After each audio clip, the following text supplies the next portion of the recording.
محمد صدیقی صاحب جو ہیں ہماری نئی نسل کے بہت اچھے شاعر ہیں اور ایک بہت اچھا میگزین نکالتے آئے ہیں اردو کاؤنسل، اور ظاہر ہے کہ اس میں اردو چینل، اور اس میں ظاہر ہے کہ بے شمار مضامین آتے ہیں، غزلیں آتی ہیں، نظمیں آتی ہیں، تو ظاہر ہے کہ آپ ان کے سامنے وہ ٹرینڈس بھی آتے ہیں اور رجحانات بھی آتے ہیں جو بدل رہے ہیں، وہ لفظیات سے بھی کا آمنا سامنا ہوتا ہے جو بدلے ہوئے ہوتے ہیں.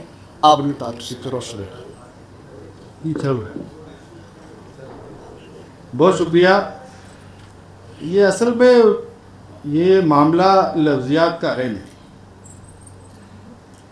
کہ آپ سگریٹ کا ذکر جدیدیت میں پائیں گے، چائے کا ذکر جدید شعراء نے بھی کیا ہے، یا اس طرح کے جو موضوعات ہیں اس کا ذکر جو ہے ایسا نہیں ہے کہ آپ محمد علوی کو اٹھا لیجئے یا اس طرح کے جو دوسرے شعراء ہیں تو یہ سب کے یہاں ہیں. اصل میں ہوتا کیا ہے کہ نہیں، میر تقی میر کے زمانے میں سگریٹ تھی پہلے، یہ طے ہو. نہیں، میں یہ کہہ رہا ہوں آج کا زمانے میں یہ کہنا کہ بھائی ہمارے یہاں سگریٹ استعمال ہو گیا ہے تو یہ کوئی نئی ٹرینڈ آ گئی، یہ کوئی نئی بات آ گئی. کوئی نئی بات نہیں ہے. یہ جدیدیت میں بھی سگریٹ کا لفظ استعمال ہوا، اس طرح کے لفظیات کا استعمال ہوا. میں یہ کہہ رہا ہوں کہ ایسا نہیں ہے، یہ چیزیں پہلے بھی استعمال ہوئی. بات یہ ہے کہ لفظوں کے استعمال سے معاملہ بنتا نہیں ہے. ترقی پسندوں کا زمانہ آپ دیکھ لیں تو وہی قفس ہے، وہی تیلی ہے، وہی زنجیر ہے، وہی لہو ہے، اور پورا جو ہے بیانیہ بدل دیا انہوں نے. لفظ وہی ہے. آپ پورے فیض کو پڑھ لیجیے، کیا اس کی لفظیات کلاسیکی شاعری کی لفظیات سے الگ ہے؟ ساری لفظیات وہی ہے، وہی لفظیات جو میر کی ہے، جو غالب کی ہے. تو بات نئے رجحان کی کیسے بنے گی؟ بات لفظیات سے نہیں بنے گی. میرا خیال ہے نافذ رائے میں ظاہر ہے کہ یہ سب زمائے ادب ہیں، تو میرا خیال یہ ہے کہ ہم اس لفظ کو استعارے کے لیے کس طرح استعمال کرتے ہیں، اس سے بات بنتی ہے رجحان کی، اور ٹرینڈ سیٹ ہوتا ہے. جیسے کہ ان کی نظر میں کیا کریں، پھیکا ہے اب بھی رنگ، جتنا لہو تھا صرف قبا کر چکے ہیں ہم، فیض کہتے ہیں. اب ظاہر ہے کہ لہو تو حال ہی میں بھی استعمال کیا ہے، میر نے بہت استعمال کیا، لیکن یہ کہ اس کو ترقی پسند تحریک کے حوالے سے جوڑ دینا ایک استعارہ بنا کے، تو یہ اس طرح سے طے ہوتا ہے. ایک سے نہیں ہوتا ہے کہ ہم ایک پارٹیکولر لفظ کو استعمال کر لیں اور اس سے جو ہے وہ ٹرینڈ سیٹ ہو جائے. اب نئی شاعری کا جو المیہ ہے بشمول میرے یا سہیل صاحب کے، ساری صاحب کے حفیظ نبیل ہے کہ شاید ہم اپنے استعارے نہیں بنا پا رہے ہیں. یہ ہے ہمارا مسئلہ.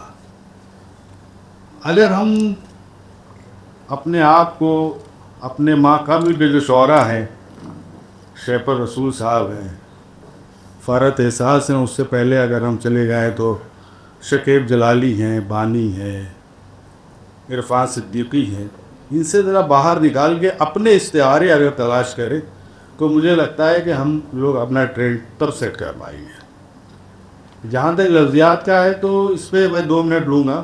لفظیات کے اس سے مجھے بالکل اتفاق ہی نہیں ہے. لفظیات کا معاملہ تو ایسا ہو گیا ہے کہ اگر ہم جو ہمارے عام مشاعرے ہوتے ہیں، جو جس میں بہت بھیڑ ہوتی ہے، فارحانی صاحب خوب جم میں اثیر ہوتا ہے، اس کی ویکیبلری کوئی ریسرچ کرے تو 500 الفاظ پہ پہنچ گئی ہے. 500 سے زیادہ کی ویکیبلری نہیں رہی اس کی.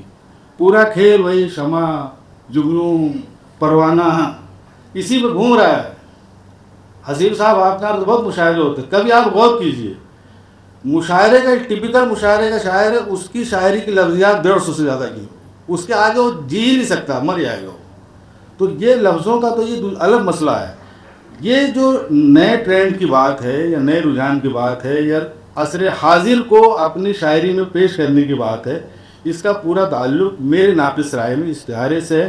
تھوڑا سا ہم لوگ شاید اس میں ظاہر ہے کہ وقت لگتا ہے، کوئی مطلب محمد علی 20 25 30 40 برس کی عمر میں نہیں، وہ ان کو بھی وقت لگا، اور اس پورے ٹرینڈ کو سیٹ ہونے میں وقت لگے گا.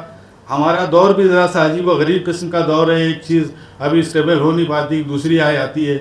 تو یہ ہے اس میں وقت لگے گا، لیکن یہ بہت باصلاحیت شاعر ہیں جتنے بھی ہمارے ہیں، ساری بہت اچھی شاعری کر رہے ہیں. عزیز نبیل صاحب بہت اچھی شاعری کر رہے ہیں.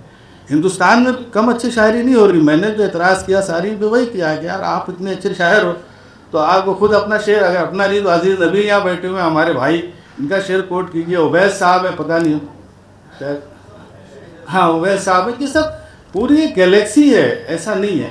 اور اسی گلیکسی سہیب بہت اچھے شاعر ہیں لیکن اپنے اوپر ظلم کرتے ہیں، ہے نا. پاغانی صاحب ان کو سیدھا کیجیے.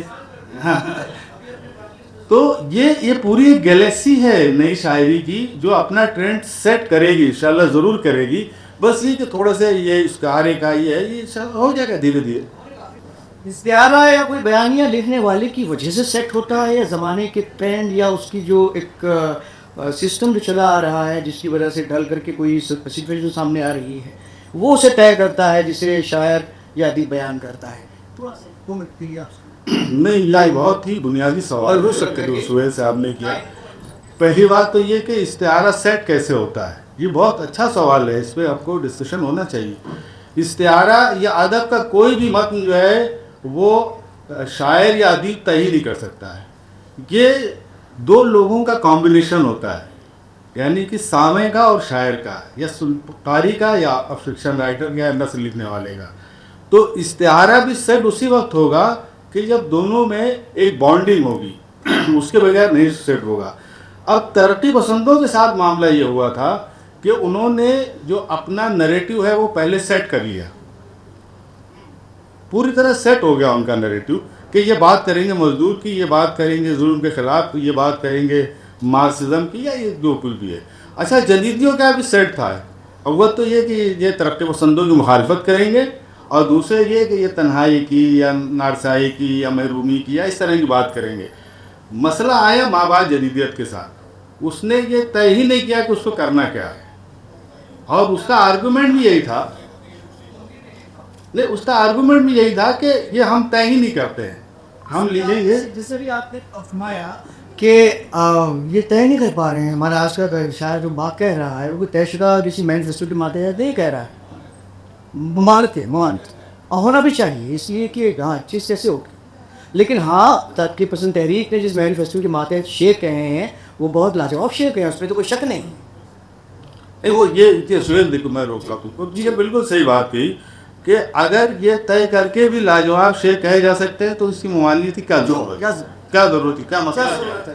وہ ٹھیک بہت اچھی بات. اور اتنا ریچ لٹریچر اگر آپ دے سکتے ہیں اس باؤنڈری کے ساتھ تو پھر کیا جی برحال خبر میں درخواست کروں گا تاجیز ویری شارٹ. بہت بہت شکریہ. بہت شکریہ تمام، تھینک یو ویری مچ. بہت اچھی باتیں کہی ہیں آپ نے.